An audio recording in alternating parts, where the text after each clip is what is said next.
Good evening. Extend a warm welcome to each of you who's joined us today, both members and friends of INTACH, and a very warm welcome to Sriram Venkatakrishnan, the speaker of this evening.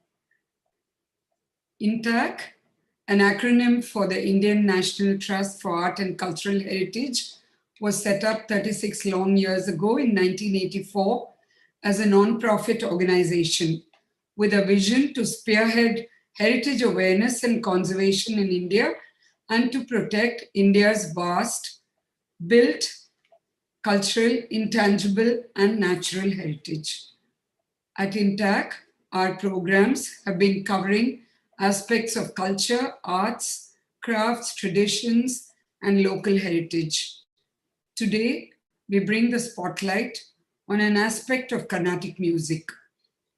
December and music season are synonymous for Madras. This year, thanks to the pandemic, we are sadly missing the season that we look forward to all year. Is it only the live concerts that we are missing? Certainly not. It's the lecdems, meeting people, discussing schedules, sabha hopping, meeting the music regulars, including NRIs, and of course the canteen food that add to the buzz and aura of the season. Thank you, Sriram, for being here today and giving us a virtual kickstart to the virtual December season. As the cliche goes, Sriram V hardly needs an introduction. He's very well known for his writings, talks, and his heritage walks and tours. His two areas of passion are Carnatic music and the history of Madras. Sriram has authored several books in both these subjects.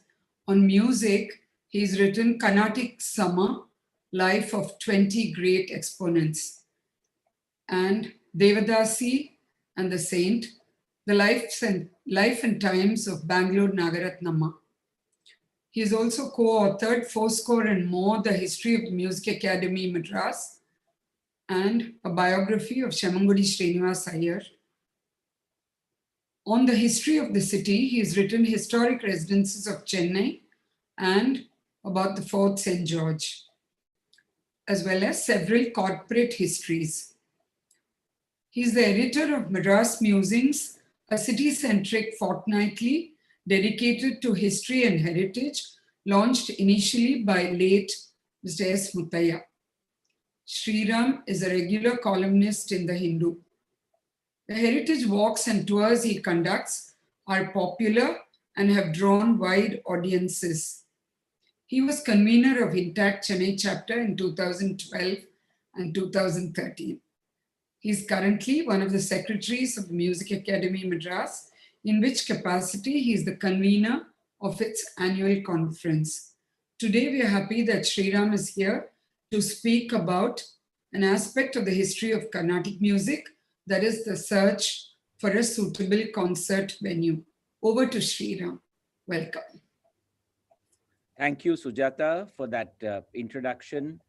And thank you so much, friends, for being here to listen to this talk. A great hug to Tara, whom I see after a long time on screen, if not in person. We haven't had the pleasure of meeting each other in a long while now. And so I'll start with that. The story that I have put together is basically not from an architect's point of view, but it is more from Rasika's point of view. I am taking into account the various writings that people have put together over the years on their experiences of listening to performances of Carnatic music in this city where we all live and which is today considered to be the cultural capital as far as South Indian classical music is concerned. But I would like to begin with a little description, which is much earlier to what we recognize today as the colonial city of Chennai. The question of a venue for classical music is something that is defined right from very, very early times. And if you look at the Sangeeta Ratnakara, which is the 12th century work that all of us begin our history of South Indian music from, history of Indian music from, to be frank, just not South Indian music. There is a wonderful description of what a venue for music should be like in the time that Sharngadeva wrote the Sangita Ratnakara. And he says that the brilliant multicolored dancing hall must be decorated with many flowers. It must be rich with various awnings and adorned with jeweled pillars. There, the president must occupy the beautiful Simhasana. To his left, the members of the harem, and to his right, the chieftains. Behind the chieftains should be the secretary of the treasury. Near them are scholars well versed in music and in the arts, clever in the various styles and Vedic lore. Poets of aesthetic taste are also here. In the center of the scholars should be seated honored physicians and astrologers. On the right side is the assemblage of ministers. There itself are to be seated the chiefs of the army and other men. Men and women of aesthetic taste should be around the members of the harem and in front of the king, the president of the assembly. Behind the king are to be girls full of beauty and youthfulness, carrying beautiful chauris, making the minds of the people blissful through the jingling sound of their bangles. Sitting on the left side of the king in front are the composers of songs, storytellers, bards, scholars, flatterers clever in praising, and others clever in different kinds of song. Then the attendants are to be seated around them. The bodyguards of the king should stand on all sides with weapon in their hands. Seating the audience thus, the king witnesses the dance and the music. It is not very different from an environment that an auditorium like the Music Academy or the Tamil Isai Sangam conjures up even today. So you've got the front row, you've got the important people, you've got the artists in front, you've got the Boy Scouts on the sides, then you've got the various people. It's an assemblage of scholars, of people who like music, and so on and so forth. So this has not changed from the 12th century, the fundamental requirement of a venue. And then in the 15th century, 16th century, you have a beautiful description by Domingo Pais of his visit to the dancing hall of King Krishnadevaraya in Vijayanagar, Hampi. And there again, you find that the way he talks about the venue is not very different from what Sharngadeva has said or what we have today. So the fundamental requirements are essentially the same over the years. You have a venue, you have a set of musicians who needed to perform, but the environment and the method by which we have presented the music to the public has changed considerably over the years. I think we'll need to mute all the other participants. There's a lot of noise from somebody. Yeah. If you look at the, sadly for us, the history of Chennai remains largely undocumented after the time of the Cholas, the Pallavas, the Cholas. And after that, we have no idea what happened to this entire region. There's a huge jump and gap in our history till the arrival of the colonials. And there is a huge debate. There are people who say that Madras and Chennai were well-established villages, if not towns, before the colonials came. Then there are others who talk about, some of them having been very prosperous cities, but there are no descriptions of all that. But we do know that during the time of the Cholas, the Tiruvattriyur temple, for instance, was a great venue for performances. And there were music and dance performances as documented in the inscriptions in this temple. In fact, this is one unique temple where you have a continuous history starting from the time of the Pallavas and coming right up to the time of the East India Company. So this is a shrine which takes you through, including the gaps, the Vijayanagar Empire and so on. But during the time of the Cholas, there is a very clear description of an award ceremony for dancers, where they are given this award called the Thalai Kolli, which again is an award that is buttressed by the Silapadikaram, where they talk about dancers getting this kind of a recognition. And it talks about an assemblage where scholars came together, the king was present, and the dancer performed, and she was given this title of Ainutru Talai Kolli. What that signifies, we don't know, but it definitely was a great recognition for a performer. So there again, it was from what we see today of this temple. And this pavilion that I have put up for you is almost 400 years after the time that I talked to you about the inscription. But perhaps the nature of the performance or the venue did not really change all that much. It was essentially a pavilion, open air, and where a small group of people must have got together. In my opinion, and I am not saying that this is substantiated by any other inscription or anything of that kind, but in my opinion, perhaps the number of people in the audience could not have been more than 50 or 60 or at most 100, because A, there would have been a problem of visibility, and two, there would definitely have been a problem of audibility of the music that was being presented, even though the surrounding ambient noise would have been negligible in that era. But it must have been an open air performance in a pavilion like the one that we see even today in the Tyagaraja temple. And then we come to the time of the East India Company and the founding of what we today recognize as the colonial city of Madras.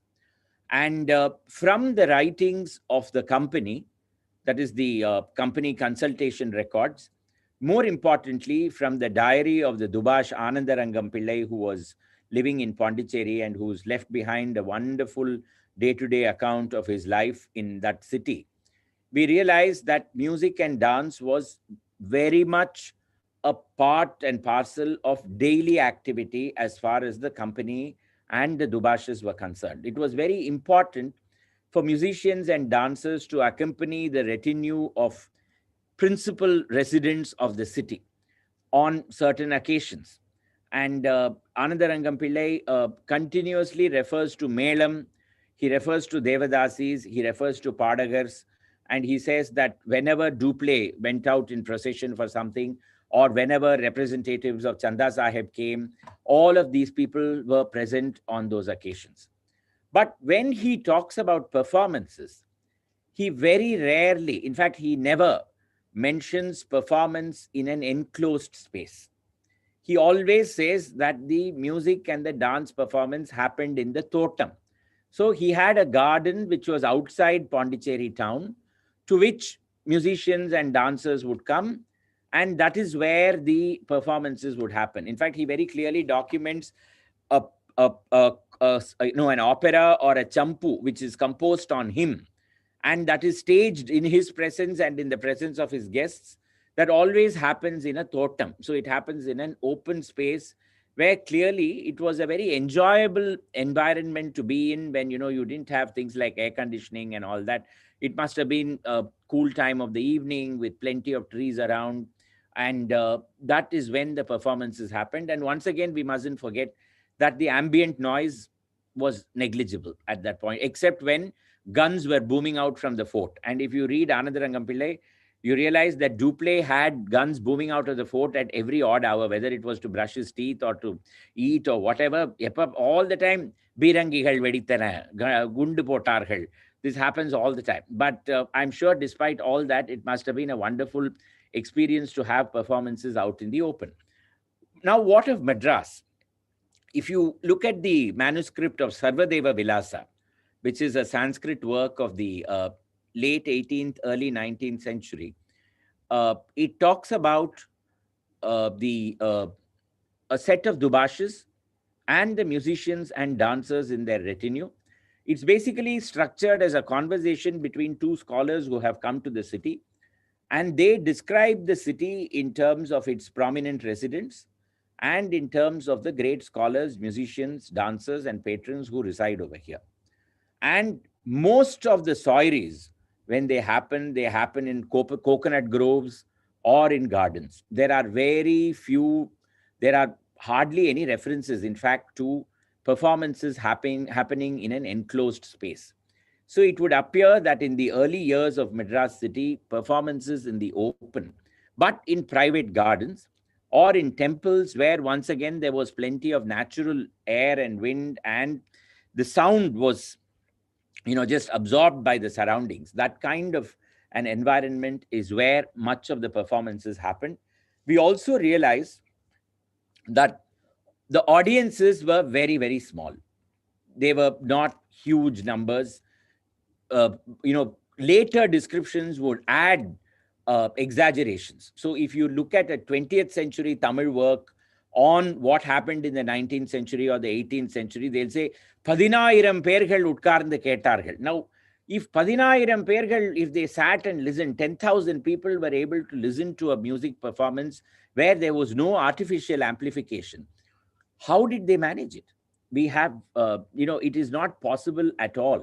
It is very unlikely that audiences of that kind would have existed. Surprisingly, while we had open air performances over here, in the princely courts of Tanjavur, in places like Ramanathapuram, in Shivaganga, performances were happening in enclosed environments, even in Thiruvananthapuram, for that matter, where Maharaja Swati Tirunal was the ruler and he gave a huge fillip to classical music. You have this wonderfully designed Navaratri Mantapam, where once again, to a very small audience, if you go to the Navaratri Mantapam, not more than 150 people can actually be seated inside that auditorium. And on top, on the roof, there is a set of upturned pots of various circumferences, which are all looking downwards from a platform on the roof. That actually provided the amplification. And for a long period of time, there existed a set of technicians who would come and take care of those pots and who would adjust them depending upon the musician who was going to perform below. And that would ensure that there was sufficient amplification for 150 people to listen. Later, those pots just became museum pieces because people forgot what they signified. And today, the Navaratri Mantapam depends upon artificial amplification. And now, of course, the numbers have gone up. So people sit outside the Navaratri Mantapam and also listen. So it's not restricted just to the people inside. On the other hand, if you go to the Sangeeta Mahal in the Tanjavur Palace, what is very interesting is that the structure was probably built during the Nayak times and then greatly embellished by people like Sarfoji.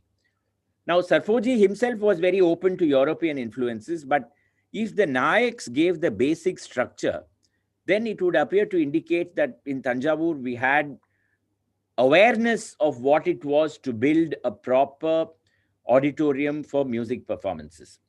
I am not very certain if the structure that we see today, how much of it is actually from the Nayak era and how much of it is from Sarfoji, and what has been very ill-advised modernization of that auditorium. But what you can see is that just like in the opera houses, there is a set of boxes on an upper level, and in the lower level, in the actual floor of the auditorium, the common people would sit. In the upper level, the members of the royal family would be seated, some in front and some behind latticed screens, and they would be able to witness the performance that was going on stage. And it appears to be, when you look at it today, it can definitely seat around 200 or 250 people, perhaps because it was enclosed and it could, the sound could carry. But even with very poor modern amplification, which the hall now has, the acoustics are of a fairly high order in that venue. Despite the best efforts of modern day engineers to finish off what Sarfoji had done, his technology appears to have survived to a great extent. In 2003, 2004, I think, we organized a performance of Vishaka Hari in that particular venue. And it was wonderful to just sit there and listen to that Harikatha performance because of the way the sound traveled and, the way that venue was constructed. So here in Madras, you had open air auditoriums, and there we appear to have had closed door structures. The tendency of having music performances in the open appears to have continued right till the beginning years of the 20th century. So this is a photograph of a village, of an 18th century village called Colletspet. This is now called Kaladipetta. And when you go there, they'll say that Ramalinga Swamigaloda Kal Pattathinal in the இடத்துக்கு Kaladipetta பேரு. but that is not true. It was created in the 18th century by a British governor called Joseph Collett. And so it's called Collett's Pet. And Collett, for his assistant or writer, a man called Veeraraghava Brahmana, this temple was created. This is called the Kalyana Varadaraja Swami Kovil of Collett's Pet. And in the 20th, in the late 19th, early 20th century, there was a very extraordinarily musically gifted family that lived in Collett's Pet. 3 sons, and all 3 were destined to become great in the world of Carnatic music. The first was V.Sriram Iyengar, who became more a writer and a publisher, who published several works on Tyagaraja and his compositions and all that, though he lived for a very short while. He passed away in the 1920s. His younger brother was Tiger Vardacharya, who was not only a performer, but was an academician, became head of department of 3 different music, or actually 4, I think.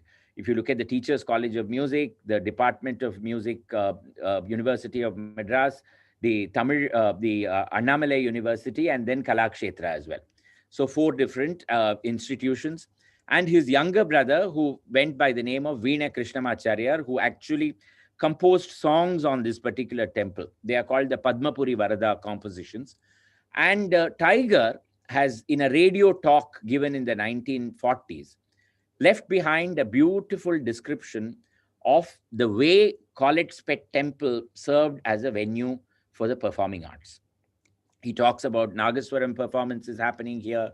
He talks about Devadasi's dances. He talks about musical dramas brought by itinerant performing companies that would perform in this particular forecourt that you see over here, and how this environment played a huge role in shaping the musical thought and evolution of himself and of his brothers.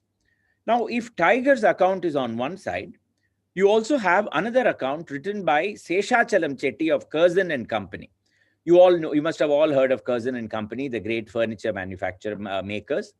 Now, Curzon and Company, the Seshachalam Chetty writes that among the Arya Vaishya community, this Collett's Pet was considered to be a kind of a summer retreat or a weekend retreat because it was full of trees.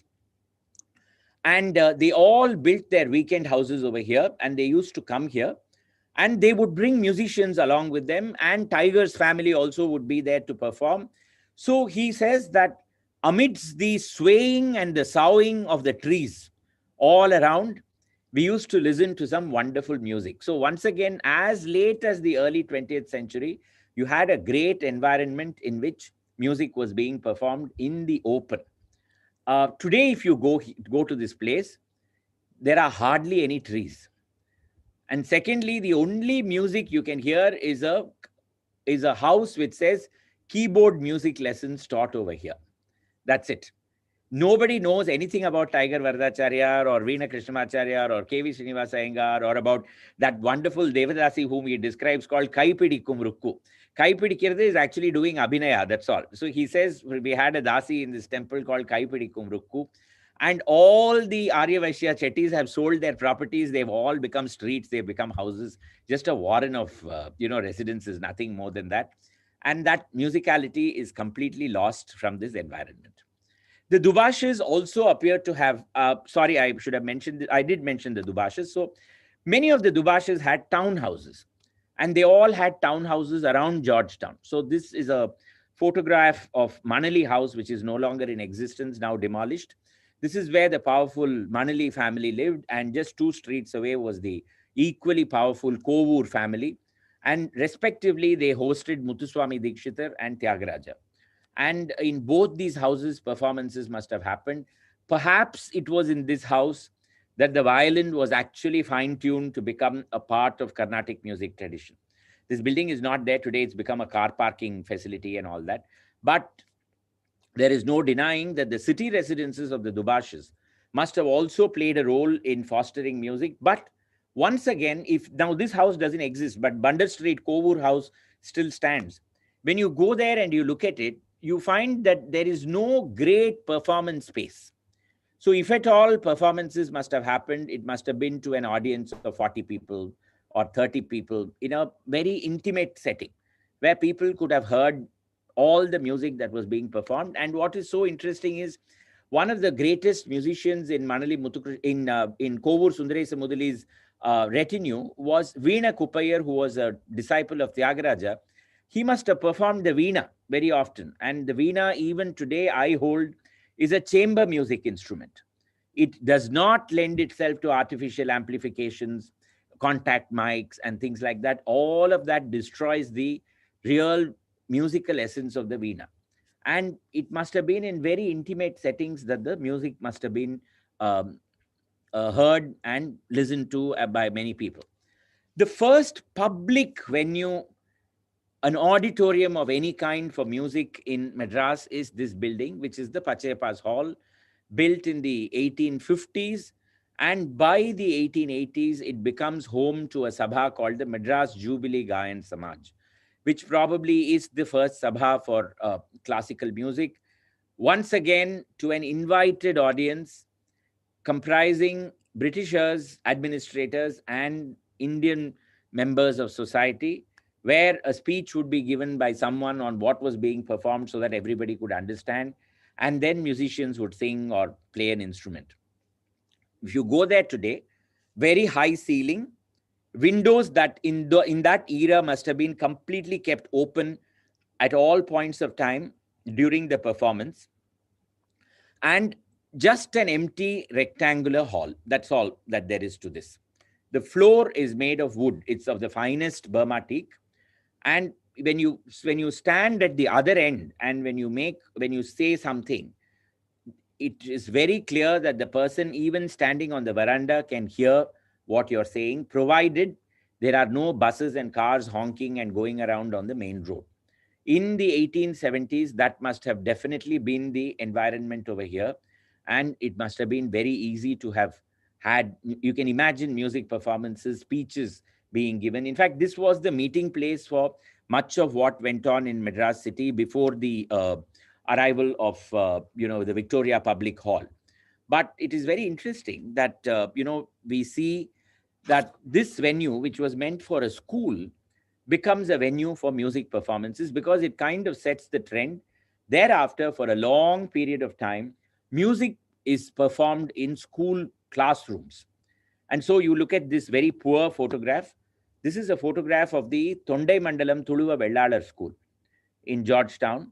This is where after the Madras Jubilee Samaj, Gayan Samaj, you had what was called the Bhakti Marga Prasanga Sabha. And that Sabha had its performances over here. Now, this is a fairly large classroom. This can seat at least 100 people seated on the floor, 100 to 150 people. And you realize as to why this venue must have been selected, because that Bhakti Marga Prasanga Sabha never featured music performances or dance. It only performed Harikatha. And in the closing years of the 19th century and in the early years of the 20th century, Harikatha was the most popular art. At that time, Harikatha performers were receiving around 150 rupees for a performance, while Carnatic musicians were receiving around 50 rupees. Even the top-ranking Carnatic artist would get around 50 rupees, not more than that. So that was the disparity in the earning levels between a performer of music and a performer of Harikatha, because the Harikatha had everything in it. It had story, it had humor, it had music, it had a little bit of dance, it had lots of stuff, much of entertainment. And so there was a larger kind of a public that came to listen to these stories as compared to the kind of groups that came to listen to music performances. And so this was the venue where those performances happened. Once again, you can see wooden rafters, not a very high ceiling, but windows all around that were kept open and must have provided for a lot of ventilation.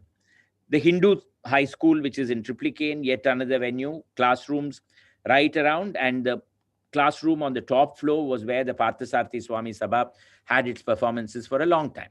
You also had private residences where music was listened to, and this building, Dhanammal's house in Ramakrishna Chetty Street. Once again, an upper floor where she performed the veena. Only 20 to 25 people can sit, not beyond that. And even then, even in that era when ambient noises were not all that great, Dhanammal's assistants would ensure that no vendors came onto the streets, and people who came to listen could not make any kind of noise. If they did, she would put down her veena and that would be the end of the performances. So they couldn't clap, they couldn't put talam, they couldn't sneeze. If they sneezed, that was it. The concert would end at that point of time very abruptly. So it was under such demanding conditions that, these performances were held. So absolute silence was what was really needed. This is yet another venue. Today it's a go down for condiments. This is called the Thiruvannamalai Matam Hall in Natupillayar Kovil Street in Georgetown. A quadrangle inside which is open to the sky, which must have been open to the sky. Today it's enclosed in order to ensure that the bags inside it don't get wet during rain. This again cannot seat more than 40 or 50 people. The great venue that was constructed was the Victoria Public Hall in the 1880s. And this could seat 1,500 people at any given point of time.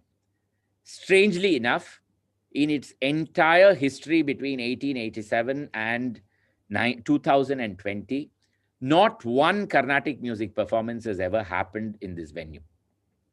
Hindustani performances have happened, and several public meetings have occurred here, as also several theatrical presentations. And the Suguna Vilasa Sabha occupied the premises for a good 35 years. And from Pamal Samanda Mudaliar's diaries and from his memoirs, we get to realize that the acoustics of the Victoria Public Hall were abysmal. And he says that you had to have the vocal cords of a buffalo if you needed to be heard by the audience. These are his exact words. And he says that we all learned to bellow our dialogues so that people could hear. They also experimented with a number of things in order to improve the acoustics of the place. So they had a wire-netted roof placed midway between the actual height of the ceiling and the height at which the speakers were standing and speaking, in the hope that that would absorb some of the noise and would ensure better sound travel to the people who were seated in front, that much of it was not lost to the roof above. And then they also had a canvas roof for some time. This is what he writes. But he says nothing ever contributed to an improvement in the acoustics of the Victoria Public Hall. And he says that this was essentially meant as an oratory. And this is where they were forced to perform, because the Suguna Vilasa Sabha was a hugely successful theatrical society, and they had sellout performances for almost 40 years of their existence. Ironically, when they collected enough money and built their own venue, they never staged a performance thereafter. They became so prosperous that they forgot what they had been initially founded for.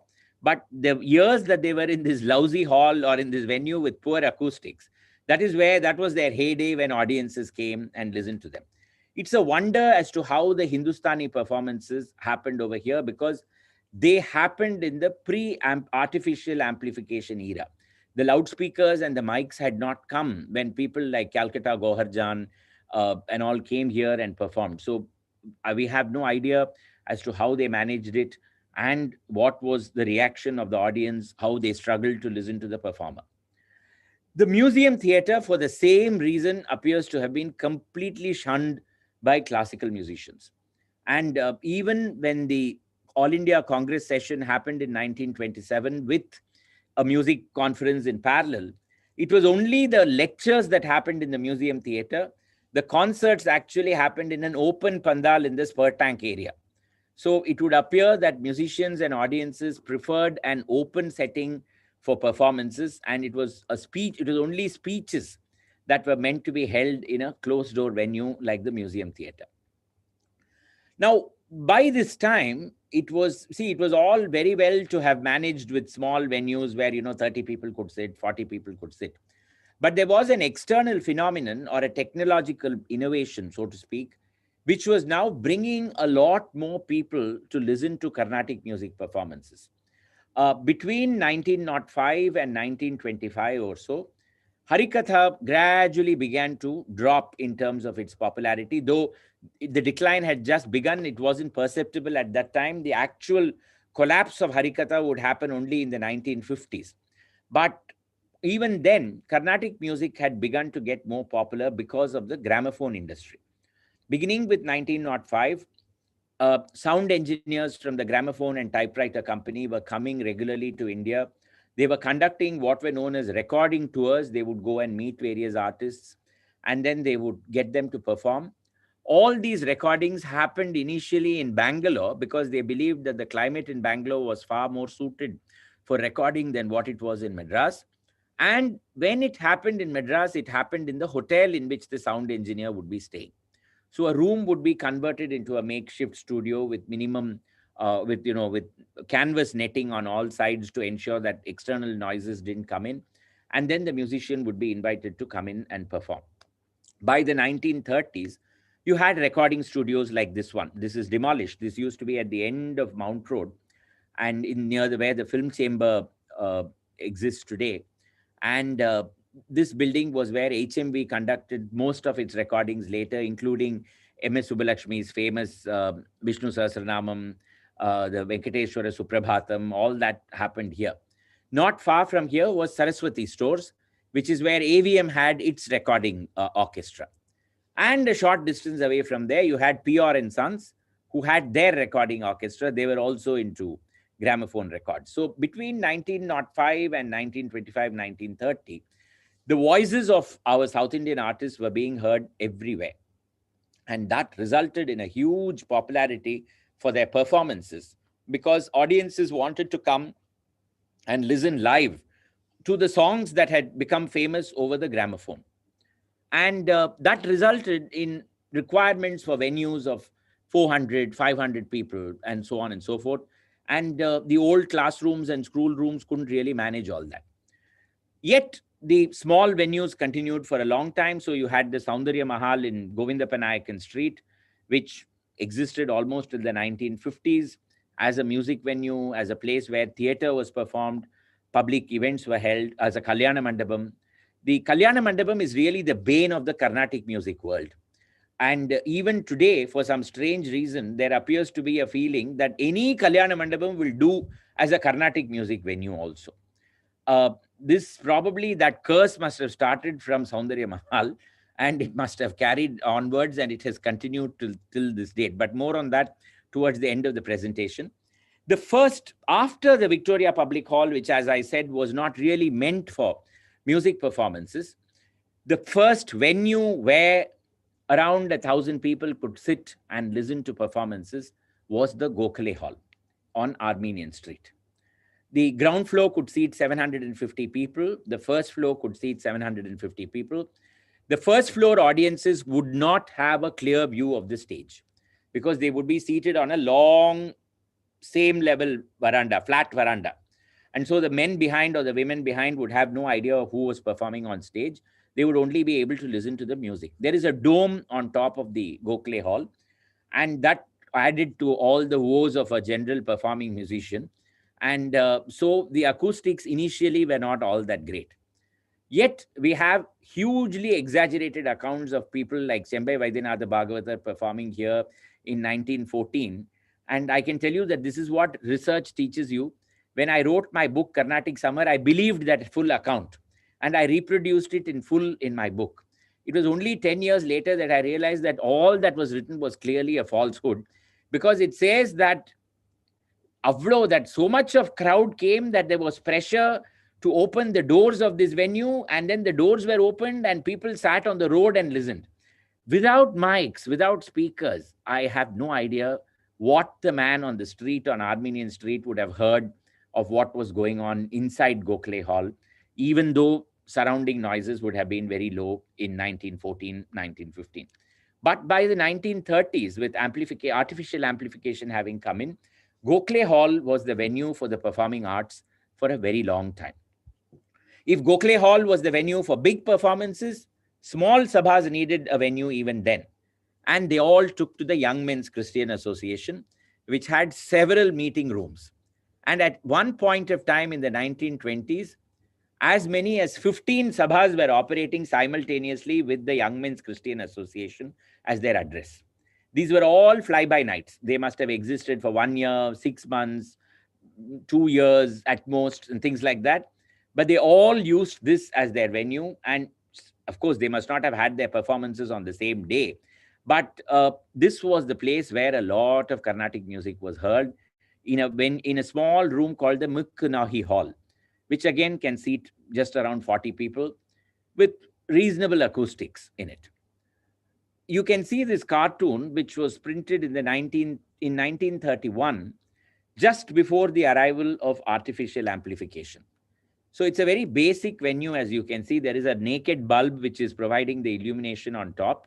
And you've got, Tanjavur Vaidyanatha Iyer on the mridangam, Musri Subramania Iyer performing, and Semangudi Narayan Swami Iyer on the violin. And you can see that he's actually showing his back is actually part of the same cartoon. When I scanned it, my technical skills were not good enough to get it as one picture, which is why it's appearing as two. He would turn his face to the audience and show his back to the main artist whenever he had to play the violin, because that's the only way that the audiences would be able to hear what he was playing on his violin. And in fact, it was the violinist who was majorly challenged as far as the acoustics were concerned. People like the male, particularly the male musician in the era when there were no mics, they all had much higher pitches than what they had today. And there were clearly two categories of musicians. One that had male musicians who had a very high pitch, so they drew a much larger audience. Then you had the male who had a very deep voice, who remained essentially a chamber artist. So you had people like Mahavaidyanatha Sivan, who had a very high voice, and so he attracted huge audiences. And you had his bitter rival Patnam Subramania Iyer, who had a very deep voice, who remained essentially a chamber but a very respected artist at the same time. So the violinist, you can see over here, would turn his back to the main artist and perform. Violinists would evolve their own strange amplification methods before the arrival of the mic. So you had Marangapuri Gopalakrishna Iyer, who had a horn attached to his violin, and that was known as the phono violin. So he would play the violin, and that horn would amplify the noise that would then carry. It was actually an American creation, this phono violin. Even now you can read about it. It's called it's got a name beginning with Z. I forget what it is. And it came to see Saraswati Bai, the Harikatha performer, who gifted it to Marangapuri Gopalakrishna Iyer, and he became an expert on the phono violin. And then Chaudaya hit upon the idea of adding strings to his violin. So from 4 strings, he made a 7-stringed violin. Then he had a 19-stringed violin. He had a brute of a 21-stringed violin as well, which only he could play. Nobody else could make any music out of it. So he was known as Soundaya because the kind of noise that he made with the violin, no vocalist could stand a chance performing along with him. He was greatly feared for the multi-stringed violin, the 7-stringed and the higher stringed violins that he would bring. So violinists had a great struggle. Males had a great struggle because of their natural pitch. Once their voices broke, their voices would come down. So Musri, whom you see over here, had a very high pitch for a male. His voice was almost feminine in terms. You can even now, when you hear his recordings, you can see that Musri's voice is very, very high pitched for a male artist. At around this time, this is the 1920s, which is when you first see sabhas being built exclusively for music performances. So up to now, we have seen school buildings, we've seen oratories, we've seen public venues, we've seen temples. The primary function was not for music performances. The primary function was something else. And music found that a suitable venue and came in and hired the venue and began to perform there. But in the 1920s, you suddenly find a shift and you find that auditoriums are beginning to be built for music performances. The first of these in the city is the Rasika Ranjani Sabha, built in 1928. There's a very bad photograph of the old auditorium that stood. It was a jewel of an auditorium. That's all I can say. And the design for these auditoriums were all copied from the cinema theaters that had been built just around 5 to 10 years earlier.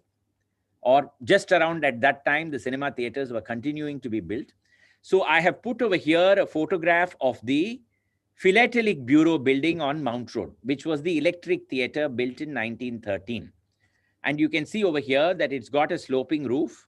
It's got a set of entrances and exits all around, which could be kept open. And at the end, you have a wall where the film would have been screened. Audiences coming in from the left of this picture inside, and the wall was somewhere here.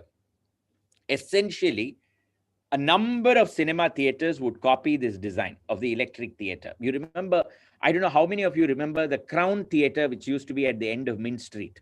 It was almost identical to this. Murugan Talkies, which was known as Kinema Central on St. Xavier's Street, which also was known as the Prince of Wales Theatre for some time, that had a very similar structure. Even today, the Star Talkies in Triplicane stands, though it is not functional. It is an almost identical design to what the electric theatre is. And the Rasika Ranjani Sabha would follow that design almost to a T. So you had a long, flat chamber where people would come and sit. There was a stage at one end, a sloping roof made of non-permanent material, essentially later on asbestos and things like that, but a tiled roof, windows and doors on all sides, people coming in, natural ventilation, and you're being able to listen to the performance. I have heard performances in the old RR Sabha venue before it was demolished in the 1990s. And it was a pleasure to just sit there because that road, Sundareshwara Swami Street, hardly got any traffic. And even in the 1990s, it was a very quiet place. It was only when it rained that you heard all the thunder and the water pouring down. Even then, it was nice to listen to a performance over there because somehow it gave you a great sense of peace to be in that venue with the surrounding area completely open, and you are being one with the elements when you are listening to a performance over there. Of course, it's not available anymore. And you will see that after 1928, till the 1950s, till the arrival of the Tamil Isai Sangam and the Music Academy, the Rasika Ranjani Sabha design would be followed by as many as 3 sabhas that followed. So the Vani Mahal, which was the Tyaga Brahma Gana Sabha, which came in the 1940s in T Nagar, the Mylapore Fine Arts Society, as well as the third one, which I have, of which the Krishna Gana Sabha, which also came up in the 1950s. All of them copied this basic design of the RR Sabha. And the Mylapore Fine Arts Club, even today, exists with the same design, while all the others have conducted significant modifications to their earlier shell. The Ripon building had a, now this is the time when I spoke to you about the gramophone. I'd also now like to add about the broadcasting service. So from 1924, you had broadcasting beginning, and you needed a broadcasting facility, a place where you could record and broadcast. So the top room of the Ripon building was the studio of the Corporation Radio, which is where the artists came and performed. When you go there, and I was privileged to do that in 2013, I was able to see the old recording studio room, which is just below the clock tower. And you find that it's just a room, nothing other than that. So they had a recording apparatus at one end of it, and the artists would sit there and perform. So the general, when you read the corporation report, you realize that this road had hardly any traffic and there was no noise. So artists would come early in the morning or late in the evening, and they would record over there, and then they would leave. And that was sufficient for a good broadcasting service. Later, the All India Radio would come out of this, and you can see the All India Radio mic here between Brinda and Mukta. They would actually fine-tune recording to a very great extent, the All India Radio. Even today, the All India Radio's positioning of the Mridangam artist, the violin, the other Pakavadyams, and the main artist is unparalleled. The concert recordings that we have even today from the 1950s, 60s, when, so-called technology was still in its earlier stages, unbeatable for the kind of music that they provided. So they kind of fine-tuned recording in a way that no Sabha was able to do for a very long time, and perhaps hasn't done it even today.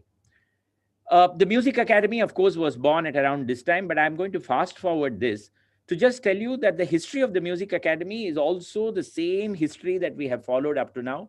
Begins in a pandal in the spur tank. And then after flirting with a closed door environment like the University Senate House and Mani Iyer's Hall, goes back to an open pandal for the next 6 years. Between 1930 and 1935, a pandal behind Ripon building in My Lady's Garden, which they believed was the best venue.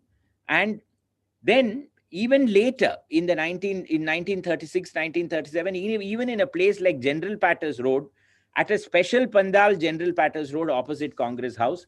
And down below, you now find the greatest threat to Carnatic music has finally made its appearance with loudspeaker arrangements.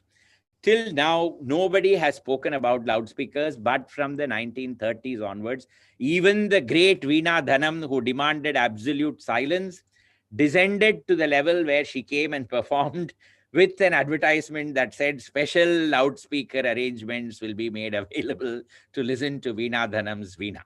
So even she had to succumb to artificial amplification.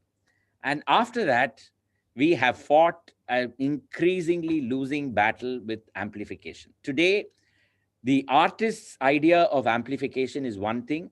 The sound man's idea of amplification is another thing. The audience's idea of amplification is a third entity altogether. And it is a continuing battle between these three that when the artist has come and has sat down for a performance, for the first 25 minutes, you will find every artist on stage signaling to the sound man to increase their respective instruments' mic levels. Now, the sound man is just not bothered. He knows that it is yet another performance through which he has to sit. So he will not do any adjustment whatsoever unless it is a great star who is performing on stage and there are 1,500 fans in the audience who may come and beat him up at the end of it. Then he will become all attention and then he will keep fiddling with the controls, and the fiddling of the controls will continue till the end of the performance. And then the other thing is the artist will keep saying, I am not getting feedback. The audience has no idea that the artist needs feedback. So they'll say, "English nana kekkerde." So the idea is not that you should hear. The idea is that the artist should also know what is happening, what kind of, the audience will never ever understand this. So it's one continuous battle for increasing the sound level on an ongoing basis. So some of the sabhas which perform from makeshift venues, and I'm not going to name them over here, they have solved the problem by setting the volume to the maximum, getting in the biggest speakers possible, and positioning them at the most inconvenient places where if you are fated to sit close to the speaker, you would have lost a significant amount of hearing by the end of the performance. But at the end of it, people still come away saying, "Romba nanna irundhathu kacheri." I sometimes wonder, have they lost their sense of balance in listening to a good performance in a controlled environment? How can they say that this performance was great when the loudspeaker arrangements or the amplification arrangements were so bad? This is a photograph from the 1950s in the PS High School grounds of the Music Academy's annual conference, Madhuramani Iyer's year, and you can see the thronging audience that is seated to listen to a concert. During this time, performances continued in very domestic places. So you had Jagannatha Bhakta Sabha run by these two terrors, Muttanna on one side, Rangaramanuja Iyengar on the other. They both had no saliva, they had only acid. But they organized some of the best performances in the veranda of Muttanna's house, which was called Veda Vilas, and it survived till the 1950s. No fans. You had only hand fans with which you had to fan yourself. You had to be seated on the ground to listen to the music that was going on. But making a name in Jagannatha Bhakta Sabha was very important. But on Egmore High Road, there was no traffic even in the 1950s. You could listen to a performance seated in a veranda. Again, only 30 or 40 people, but it was very important to make a name for yourself over here. Shastri Hall, which comes up in the 1950s, today air-conditioned essentially to keep the traffic out. Without the traffic, with the windows open till the 1990s, this was a place to be in. What wonderful acoustics. With Nageshwara Park just behind you, complete silence in Lusk Corner, and you could listen to some great music over here. These were the three sabhas that I mentioned to you earlier, all of which copied the Rasika Ranjani Sabha design.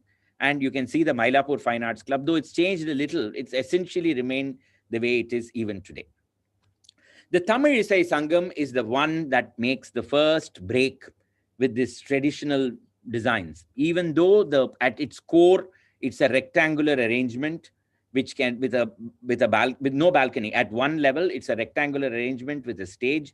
This was a large venue for music with artificial amplification brought in, constructed in 1952 with L.M. Chitale as the architect, and constructed at a cost of 8 lakhs.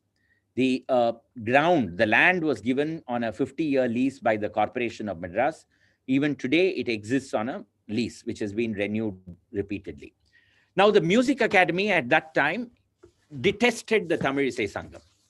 And so when the Tamil Isai Sangam was constructed, some of the discussions that went on in the Music Academy and fueled by the Music Academy, some of the editorials that appeared in the Hindu at that time are very interesting to read.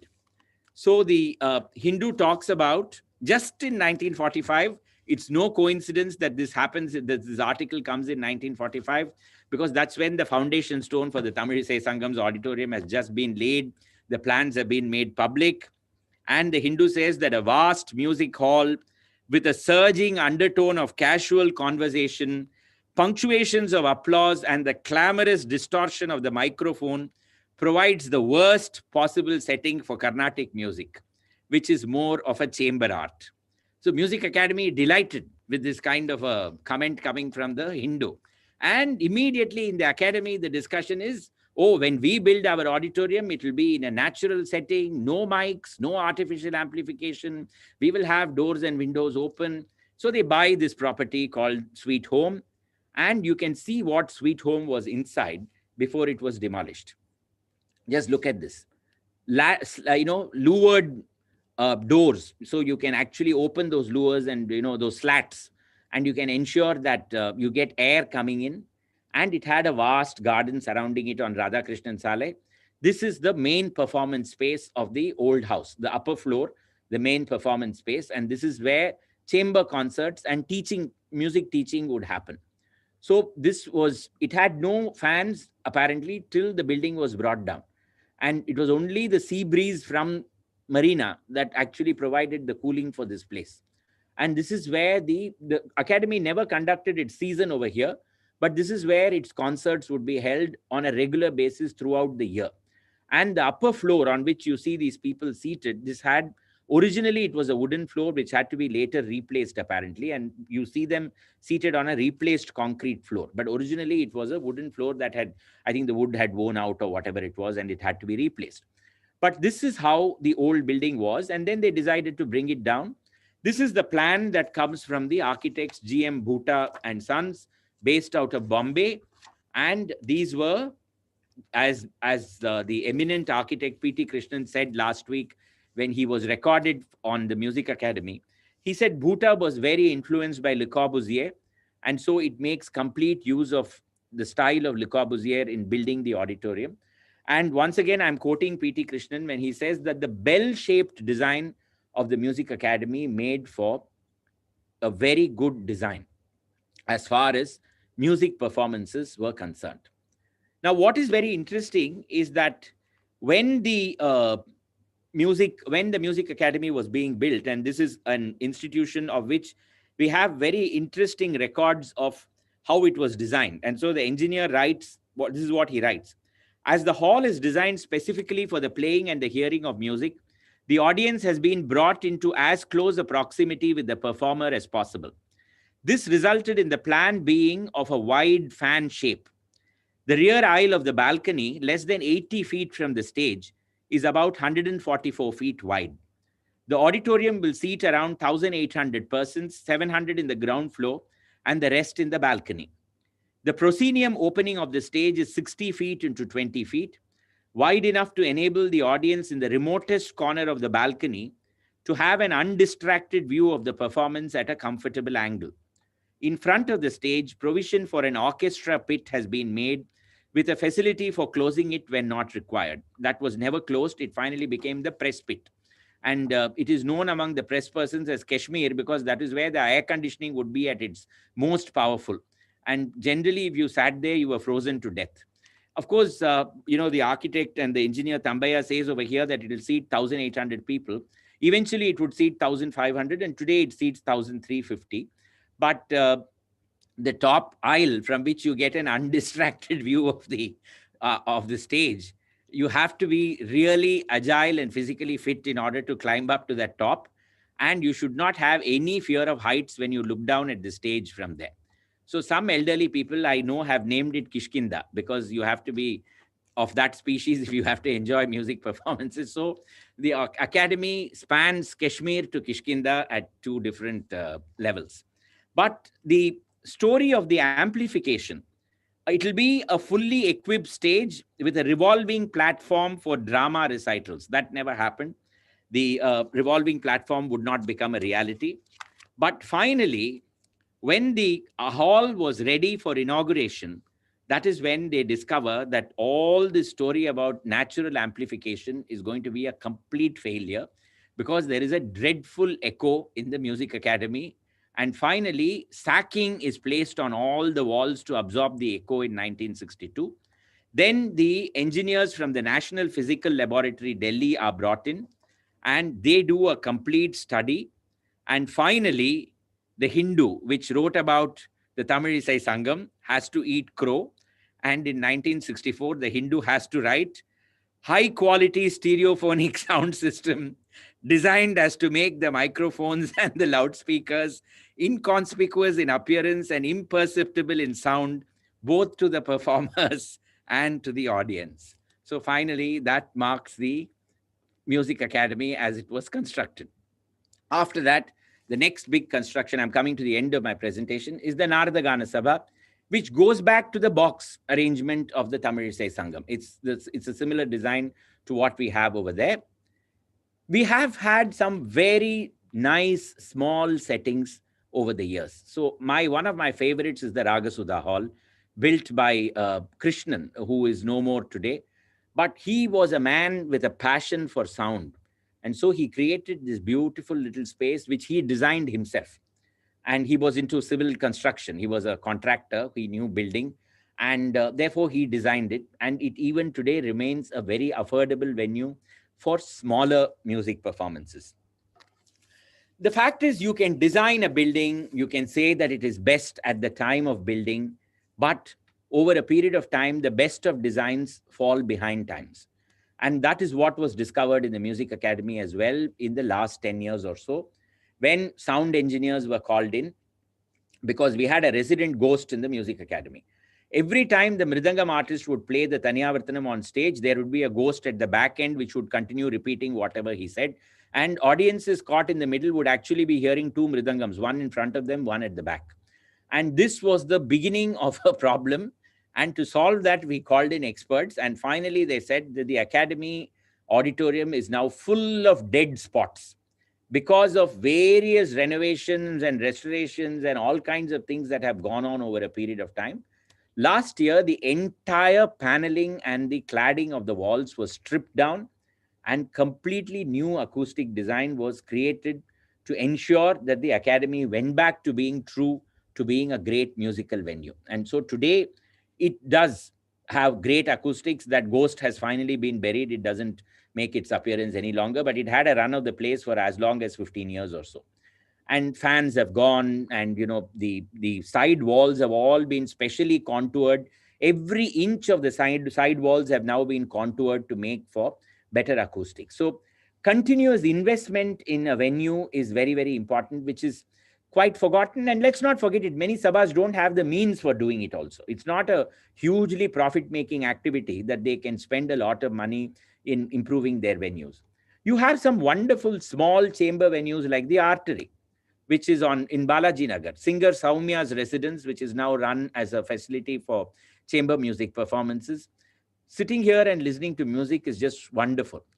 Then you've got the MS Subbalakshmi Auditorium built in the Asian College of Journalism premises without any artificial amplification. It's designed in such a way that even a small feather falling on the stage can be heard right up to the end. And we witnessed two performances as part of the inauguration. And this was where we realized that apart from the audiences, artists also have become slave to artificial amplification. So I'm not going to mention names, but we had one artist who was clearly an expert in the way that artists performed. I'm not mentioning genders also over here, so you won't be able to find out who it was. And the performance was a great success. Another performance had the artists completely wondering where they were, because they were continuously searching for that sound man, for the mic, and they were very clearly uncomfortable about performing in this venue. Audiences were not very comfortable either. They kept wondering whether they were able to hear, when they were able to hear perfectly well.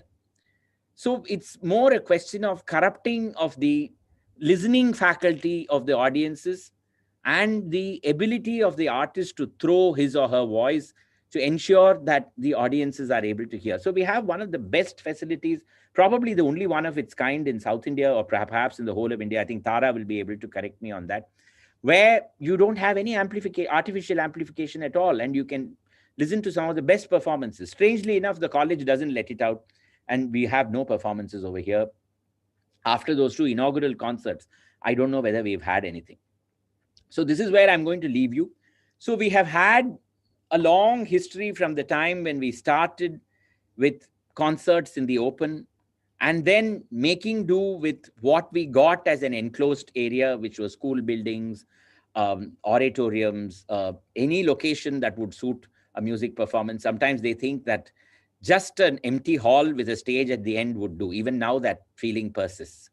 And then we've had a few specialized venues where we have some great custom built acoustics, where music can be heard at its best. But it's never the end of a journey, and all such institutions will have to keep investing in themselves if they want to remain relevant with the strides that technology is taking. So let's hope for the best, and let's wait and see what happens in future. Thank you so much.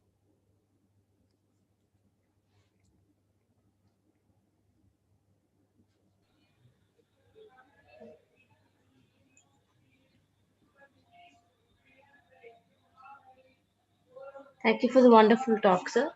We have a few questions, if you don't mind. Yeah, sure.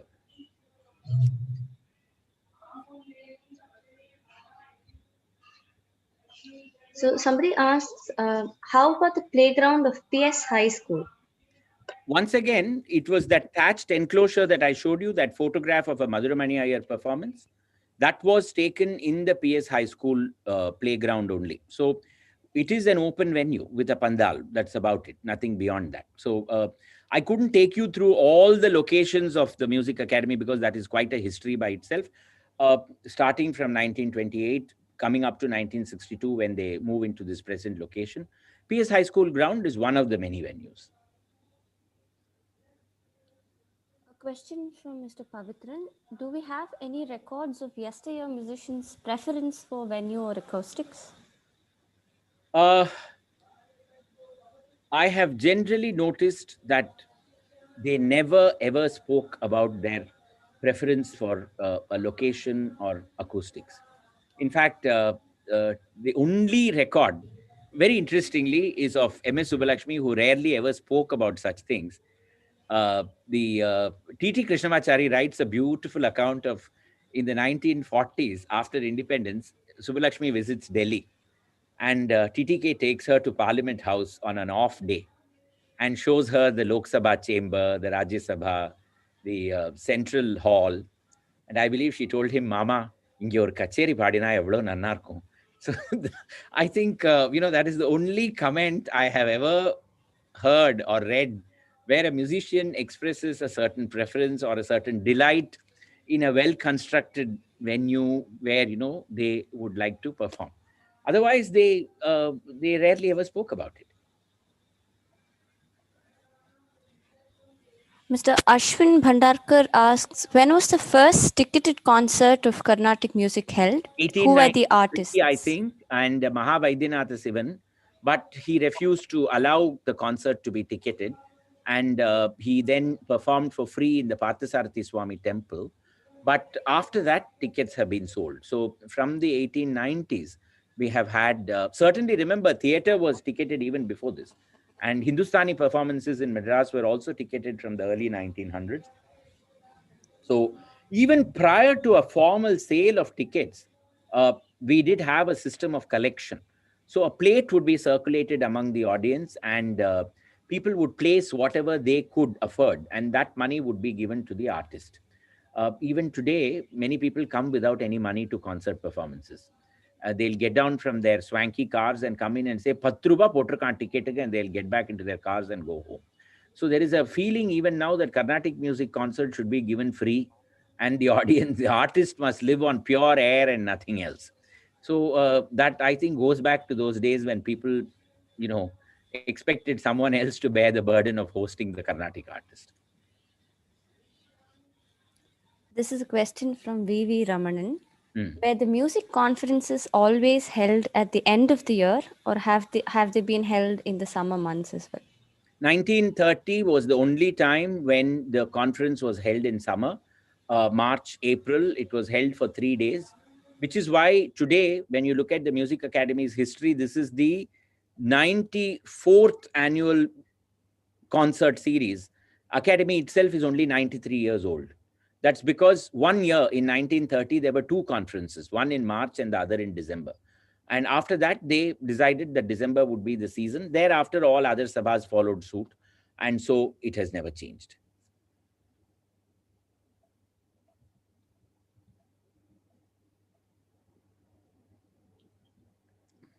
There is a question from Arun Kumar.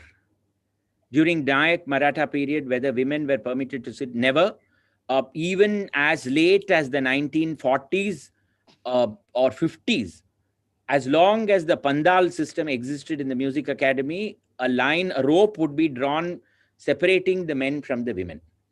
And for a long period of time, women were not allowed to sit along with men to listen to performances. No, it didn't happen.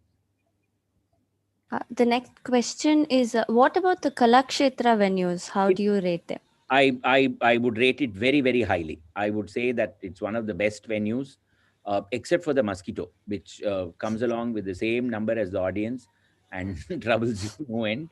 But it is a great venue, in my opinion. Outstanding venue.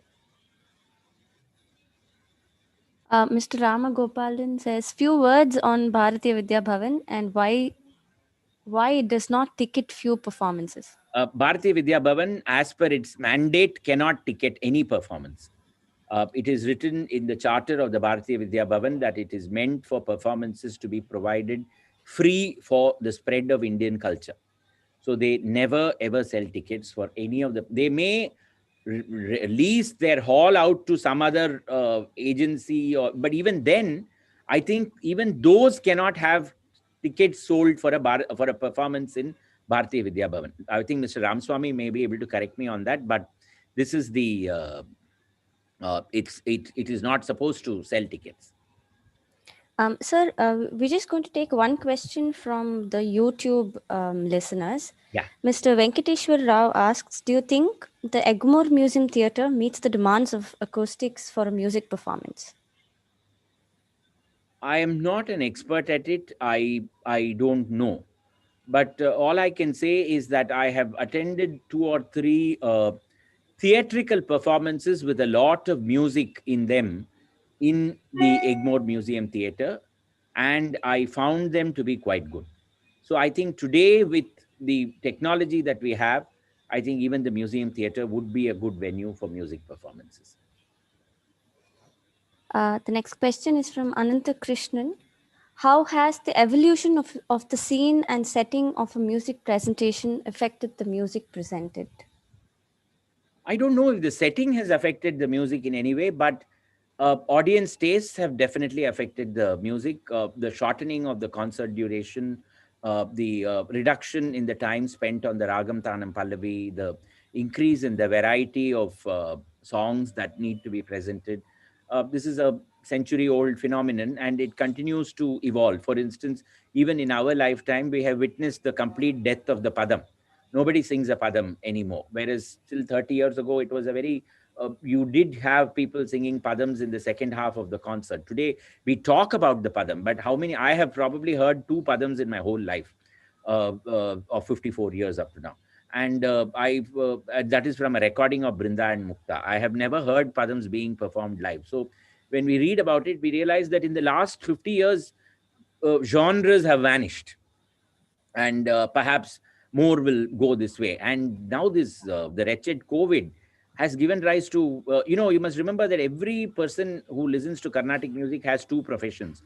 One is his or her own profession, and the other one is the management of Carnatic music and giving ideas on what it should be doing. So there is this latest trend to speculate that, the new world has come and people will have the patience only to listen to a half an hour performance.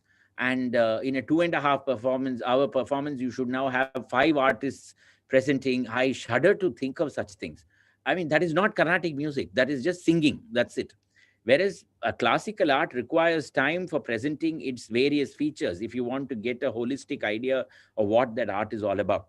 So audience tastes ultimately is what really dictates everything. So perhaps over a period of time, we may witness all kinds of things. We have no idea.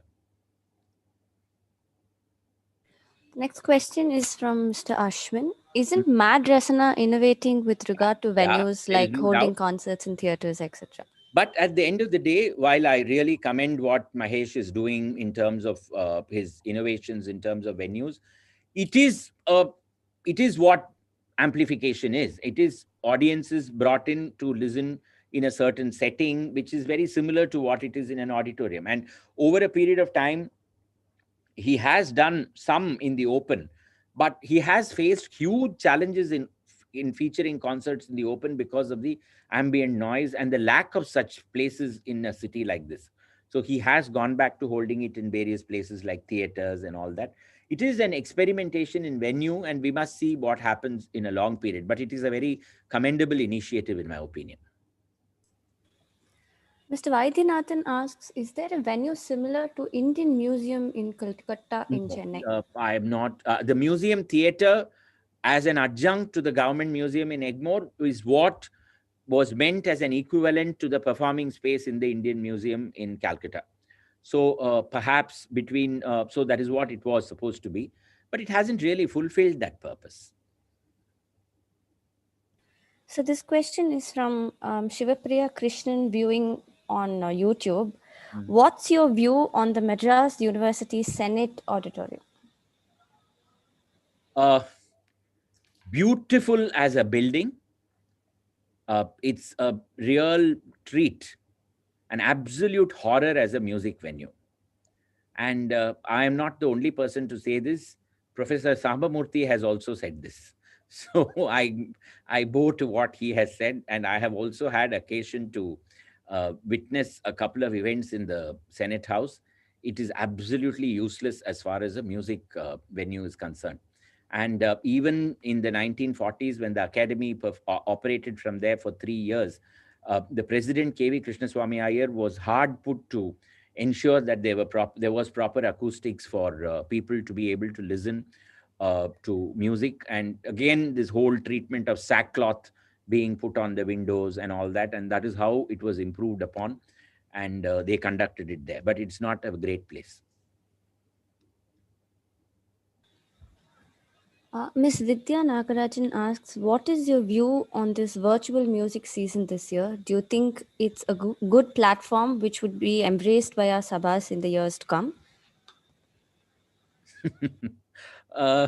Yes, in the sense that it does make music available for a lot more people than compared to the numbers that would actually come to listen in an auditorium.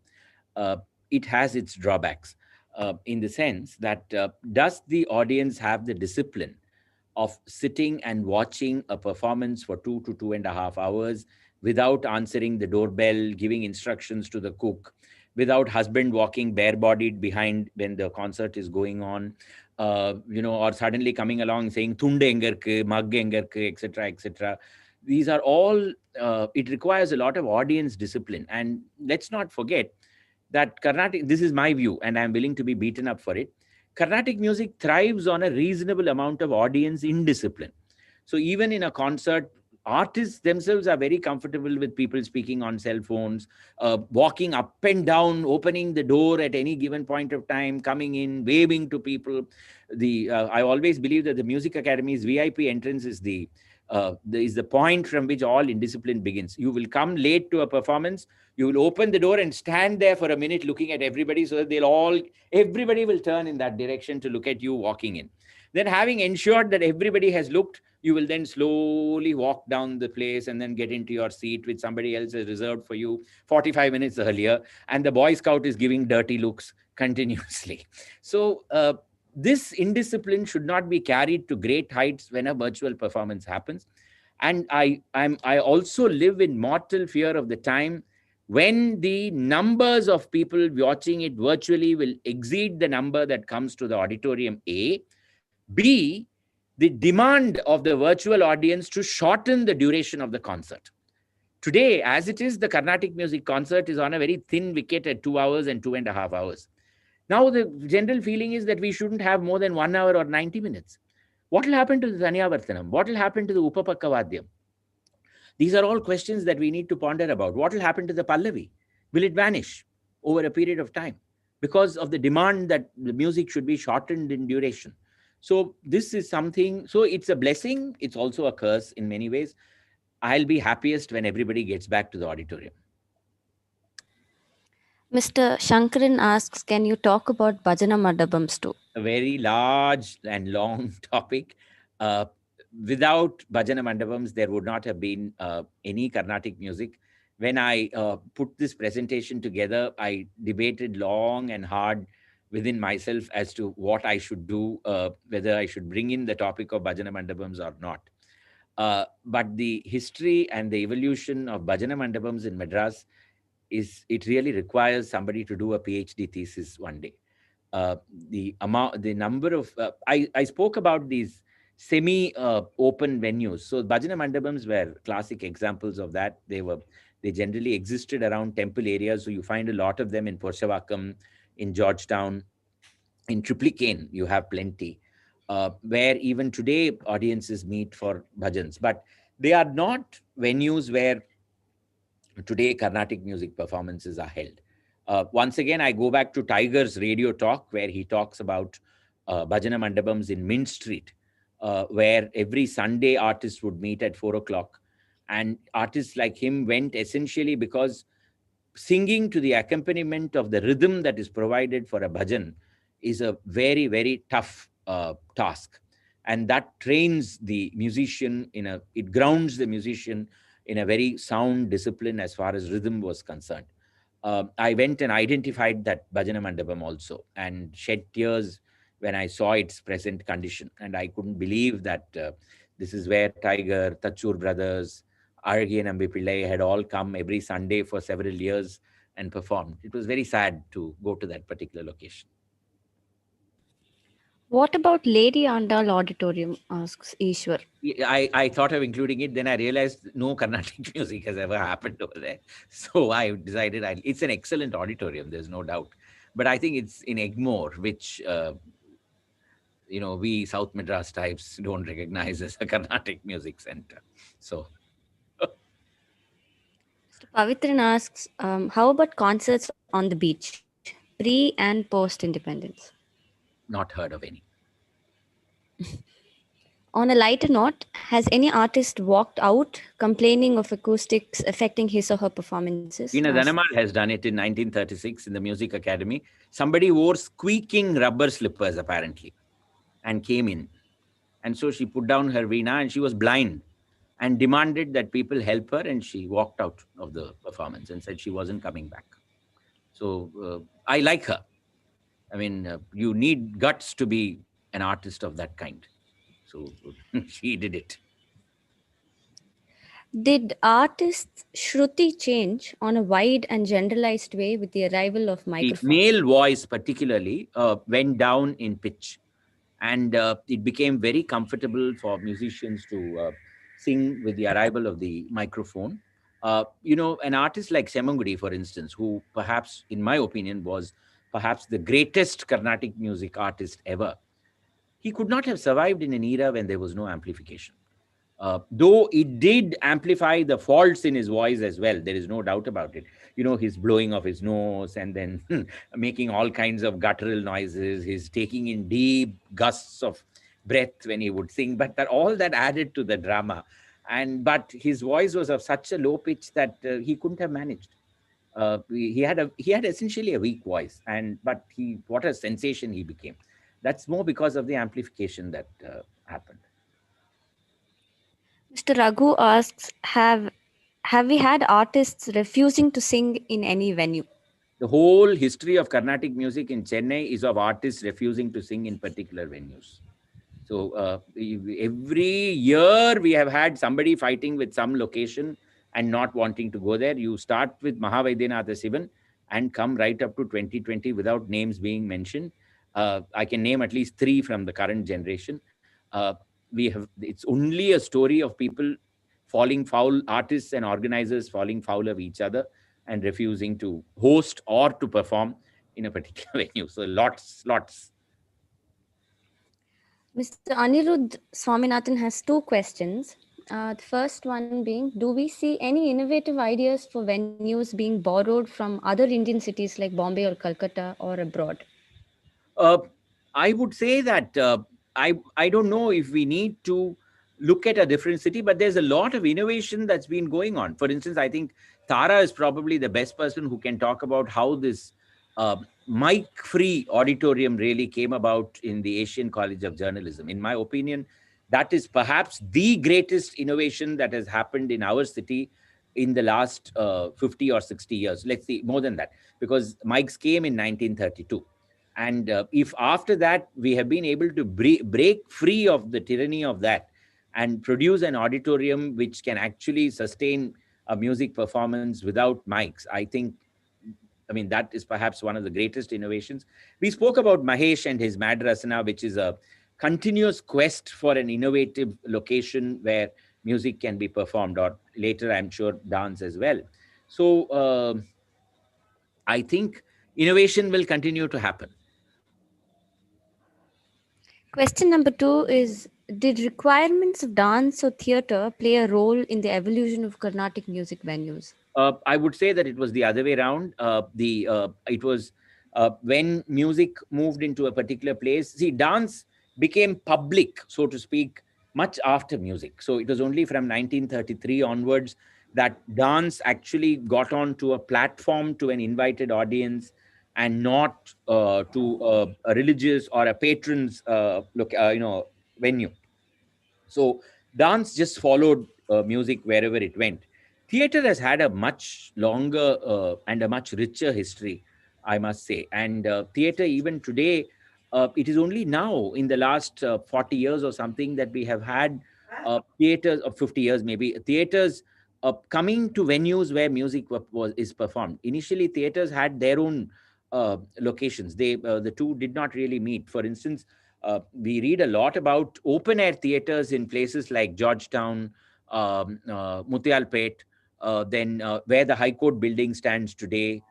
Then in Royapuram, we read a lot about these locations where a lot of theater was performed. It's not there anymore. But theater has today come to conform to the same locations where music is also performed. How did he get the moniker Tiger? He himself, he doesn't offer any explanations himself. It's only construed from, or rather interpreted from what happened. Apparently, he was, what is it? He used to growl because he had a very bad voice. So his physical movements and his contortions were that of almost like a tiger. So that is how he was given the name Tiger. And the Mysore Maharaja also called him Lion. So finally, he had a letterhead that was printed that said Tiger Lion Varadacharya. And that is how he was a personality. Tiger was something else altogether. Sadly, we have only one recording of his, but he was great. Does Music Academy have a Tamil name? It's a very Sanskritized Tamil name, Sangeeta Vidvat Sabai. So it's got 3 Sanskrit words in it, and it passes off as a Tamil name. Mr. Pavitran asks, do you think Tamil Nadaswaram concerts had an edge over vocal concerts in the pre-mic era? In fact, I'm sorry I missed that out. I'm very grateful that you asked that question, because without this, the presentation would have been incomplete. The 2 great casualties with the arrival of the mic were the Nagaswaram and the Veena. And they were at the 2 ends of the performing spectrum. The Nagaswaram was such a strident and bold instrument that it did not require amplification of any kind. with the towel, and it was meant exclusively for processions and for outdoor performances. And it was forced to get into the tyranny of the proscenium. And then finally, it demanded amplification as well, something that it really did not require. And it lost the fundamental character of, how it was supposed to be. It was meant for night-long temple processions. And today, of course, there's a lot of debate on it. There is the caste angle, and with greater awareness, we have come to question a lot of things that we accepted in the past as far as the Nagaswaram is concerned. So what I give you as an answer is not complete. But the Nagaswaram today, I would say, is a very weak self as compared to what it was at one time. And even today, in my opinion, it is subjected to a lot of insults because of ignorance. So, you invite a great Nagaswaram artist for a wedding performance, and he's beautifully performing a Natakurunji, when suddenly the priest grabs the mic and says, Nirthungo, Nirthungo, Geti Melam Padungo, Gauri Kalyanam Padungo. And then the priest launches into a speech while this man has been stopped in the middle of a raga. And then when there is a temple procession, today with the traffic and the cars and the vendors and everybody shouting and yelling, what Nagaswaram performance? But in the midst of all this, 5 years ago, I remember Kapalishwara temple procession, Adhikara Nandi coming out and this Nagaswaram artist performing. This woman who sells vegetables there goes up to him and says, Thambi, ni gaula vasi pelle na vandu kekren. So, see, there is that awareness as well. So, something that me with my upper middle class background, see, this kind of thing, right? But look at the awareness that is there. So, Nagaswaram was meant for a different environment and a time and a place. And today it suffers. Similarly, the Veena is also subject to the same tyranny. It was a chamber music instrument without any amplification. It was meant for 40 people and 50 people.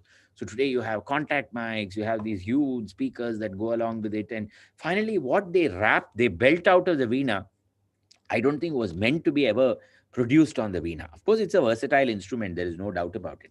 But these are the two instruments that have become the biggest casualties. The violin, I think, was the greatest gainer of them all.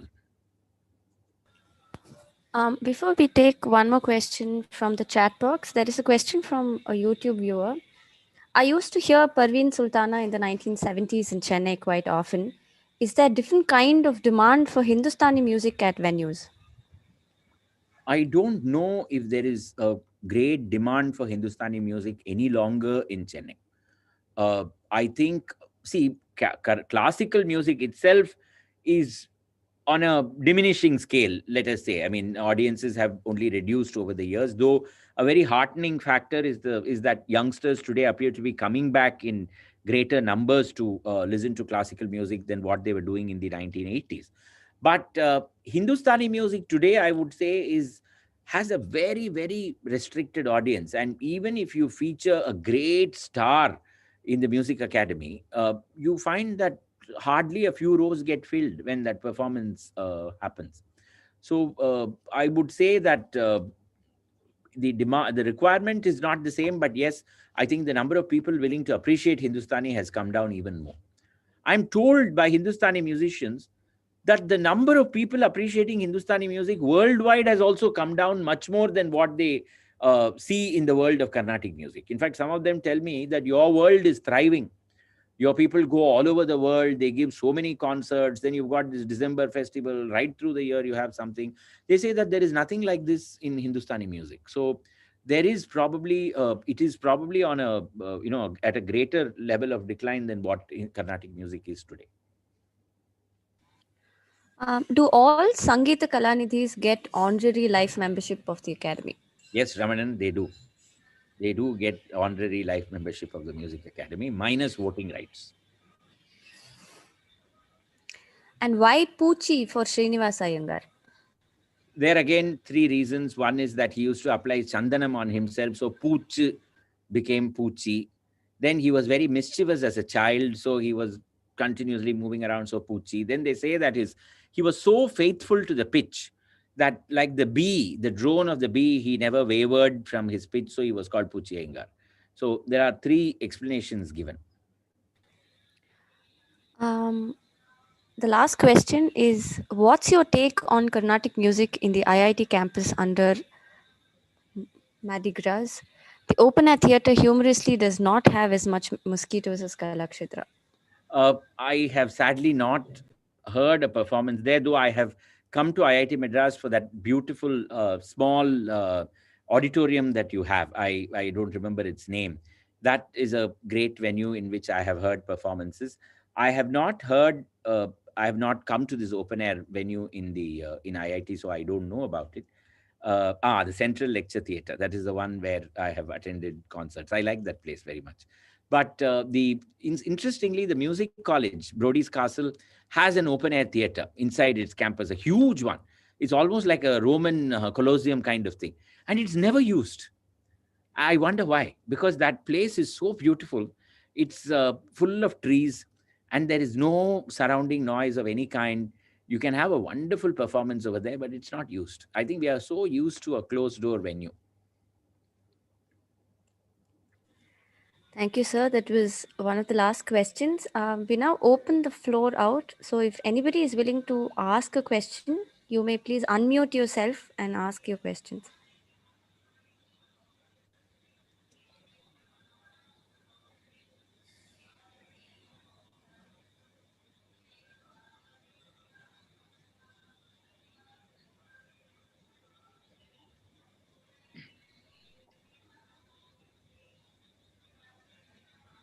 There are perhaps no questions, Sriram. Thank you, Tara. Um,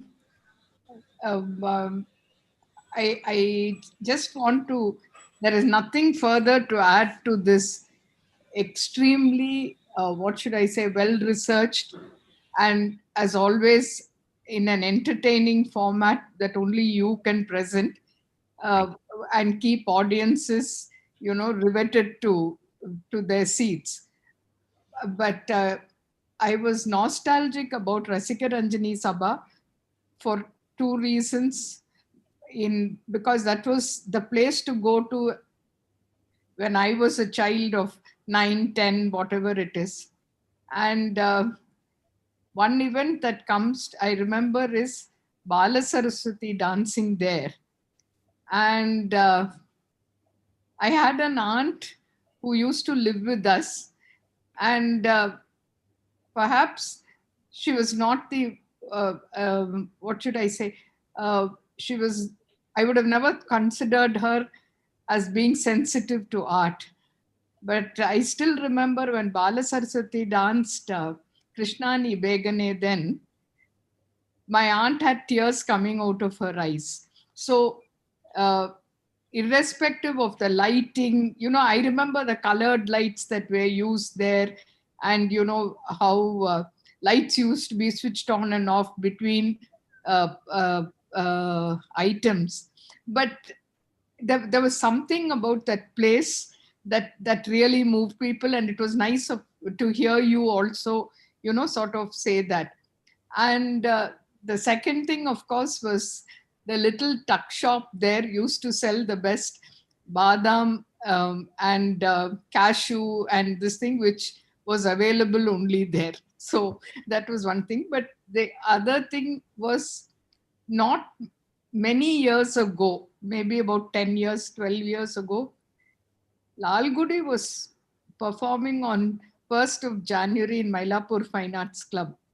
And it would start promptly at 9 and the audience wouldn't want to leave at 1:30 in the afternoon. So I think it's also depends on the performer and how they keep the audience together.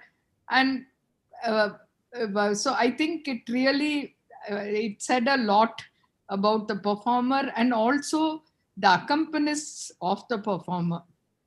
So people looked forward to that.